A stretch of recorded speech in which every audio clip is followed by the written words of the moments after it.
For our next topic, we'll be looking at alkene reactions that proceed with syn addition, and in this video, we'll be starting with hydrogenation.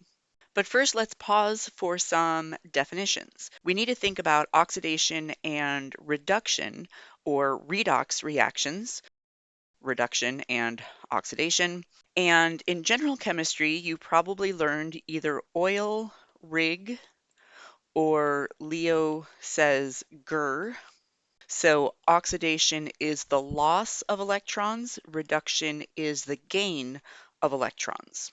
So oxidation equals the loss of electrons, and reduction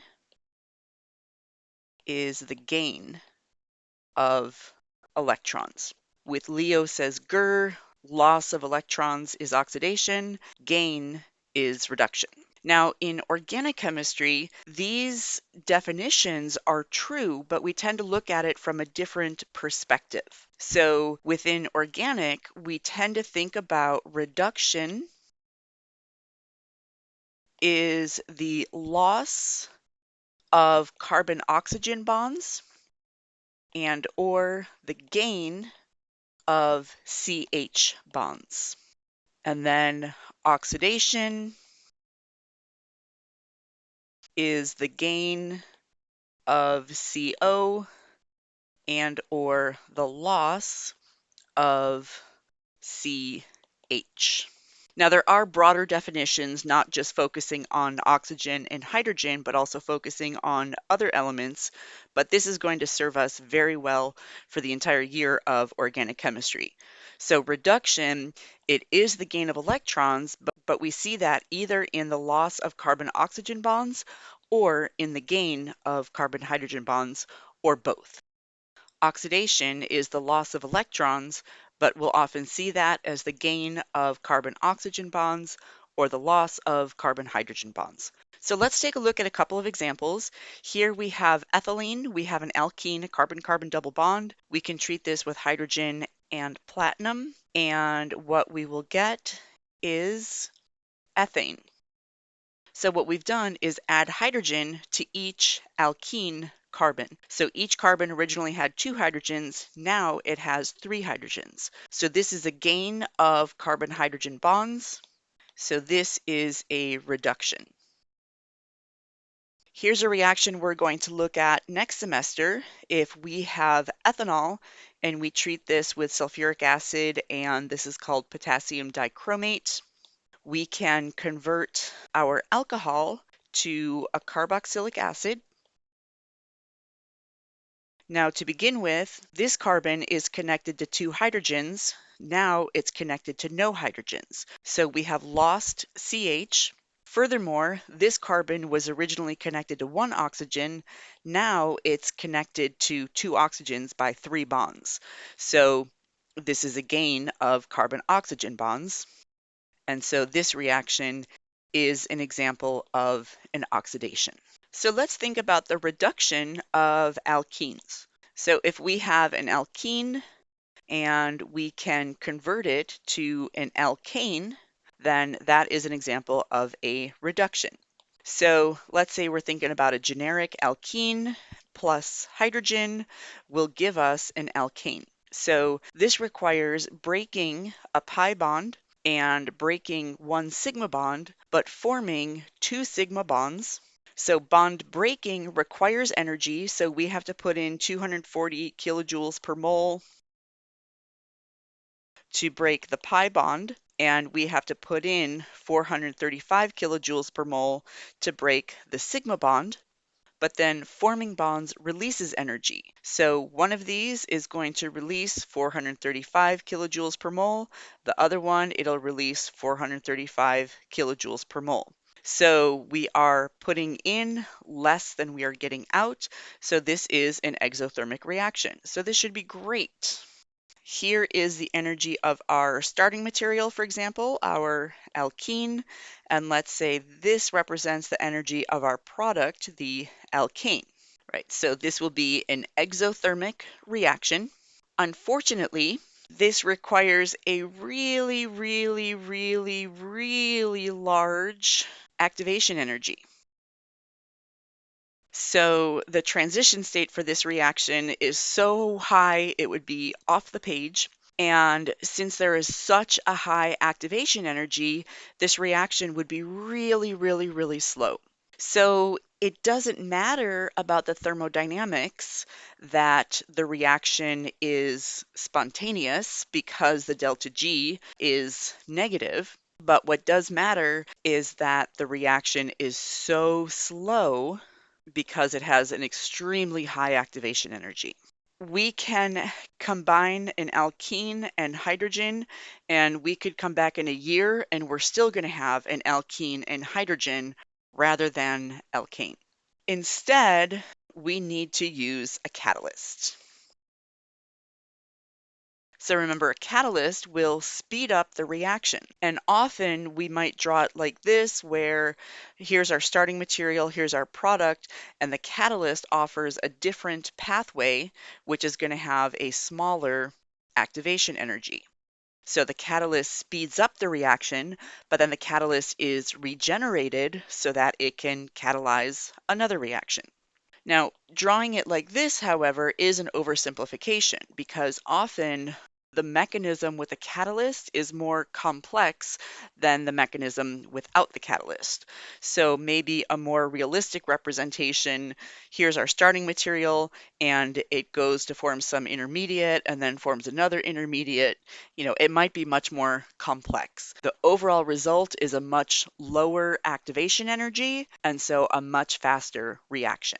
So we can carry out the reduction of alkenes by catalytic hydrogenation. So hydrogenation means we're adding hydrogen. Catalytic means we have to use a catalyst. Now, catalytic hydrogenation is usually carried out in the presence of palladium or platinum or nickel or rhodium, some transition metal catalyst. And the reaction happens at the surface of the metal. So let's say this represents our metal catalyst. Then it starts out where hydrogen binds to the metal surface. So now the hydrogen is complexed to the metal surface. Next, the alkene will approach, and then the alkene is held at the surface of the catalyst as well. It forms what's called a pi complex to the metal. One hydrogen is transferred to one alkene carbon, and then the second hydrogen is transferred to the second alkene carbon, and then the alkane is released. So hydrogen and the alkene both bind to the metal surface, and then the alkane is released, and then we get our metal surface back again, where another molecule of hydrogen can bind, and then another molecule of the alkene. So the catalyst is regenerated throughout this process. Now, with the details of catalytic hydrogenation, what does this mean in terms of regiochemistry? Well, we're just adding hydrogen and hydrogen, and so it doesn't matter whether the hydrogen adds here and the hydrogen adds here, right? It's the same thing. But what about the stereochemistry?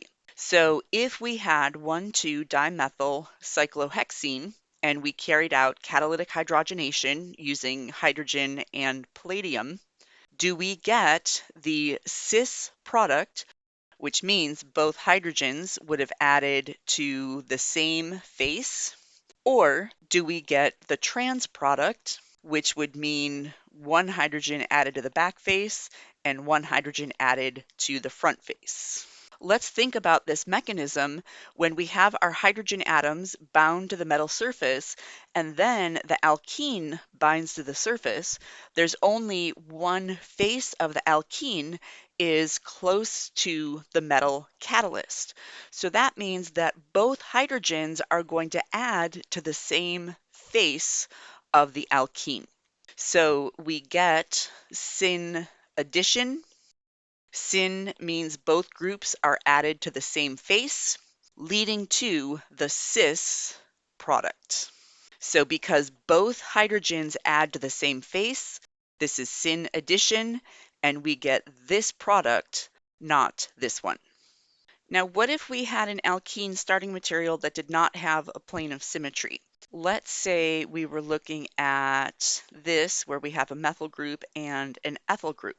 Well, both hydrogens are going to add to the same face, so it's possible that the front face is what binds to the metal catalyst, and therefore both hydrogens will be added to the front face, which puts the alkyl groups on the back face. But it's also possible that from this compound that it is the back face that binds to the surface of the catalyst. If the back face binds, then when the hydrogens are added, the hydrogens will be added from the back. And so these alkyl groups will be in the front. So it's syn addition, so we get the cis product, but we will get the product as a pair of enantiomers because either the front face or the back face will bind to the metal catalyst. Now, what would happen if we have a chirality center in our starting material? So the reaction doesn't happen right at the chirality center, but will that have an impact on the reaction?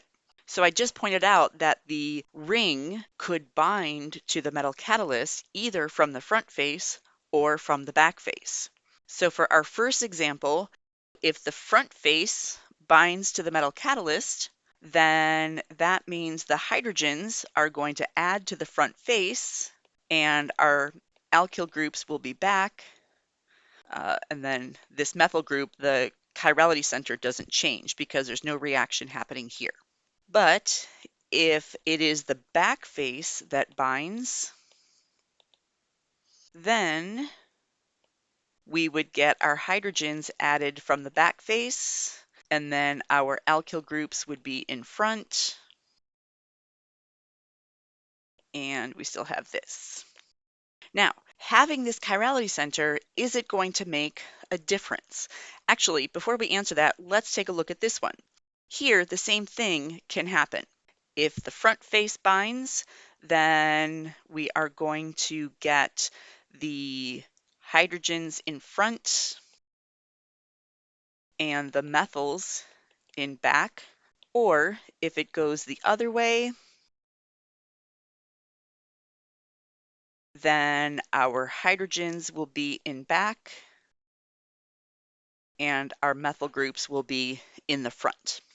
Now, if this chirality center wasn't here, then it would be equally likely for the compound to bind the front face or the back face. But having this chirality center does make a little bit of a difference.